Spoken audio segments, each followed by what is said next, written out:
સભ્યોના એક જૂથમાં 5 જણની ઊંચાઈ 5.2 ફૂટ છે અને બાકીના 5 સભ્યોની સરેરાશ 5.6 ફૂટ હોય તો તે જૂથની સરેરાશ ઊંચાઈ કેટલી થશે? અહીંયા તમે જુઓ કે આય 5 સભ્યો છે અને આય 5 સભ્યો છે, તો સીધા બે બાજુ હરખો આંકડો હોય તો 5.2 અને 5.6 ની જ સીધી એવરેજ તમે લઈ શકો છો 5.4, એટલે જવાબ આવશે 5.4 ફૂટ.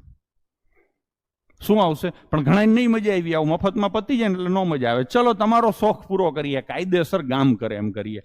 5 ની સરેરાશ 5.2 છે એટલે 5 25 ને 26 ટોટલ થાય. બીજા 5 ની સરેરાશ કેટલી છે? 5.6, એટલે 5.6 ગુણ્યા 5 કરીએ તો ટોટલ કેટલો થાય? 28. તો ટોટલ આ બેનો થઈને કેટલો થાય? 54. આ કેટલા જણનો ટોટલ આવ્યો? દીપ 10 જણનો. તો એવરેજ કેટલી આવે? 5.4. ચલો, આમ તમને શું હોય કે સાહેબ થોડીક મહેનત કરીને માર્ક આવે ને તો જ મજા આવે, નહીતર મજા ન આવે. આ મહેનત કરી, બાકી મફતમાં માર્ક આવે. બે બાજુ હરખી સંખ્યા હોય તો ડાયરેક્ટ એમ જ માનો ને કે એક સભ્ય આ ને એક સભ્ય આ, 5 છે તો સીધો રેશિયો 1:1 નીકળે. તો 5.2 અને 5.6 ની એવરેજ આવે 5.4.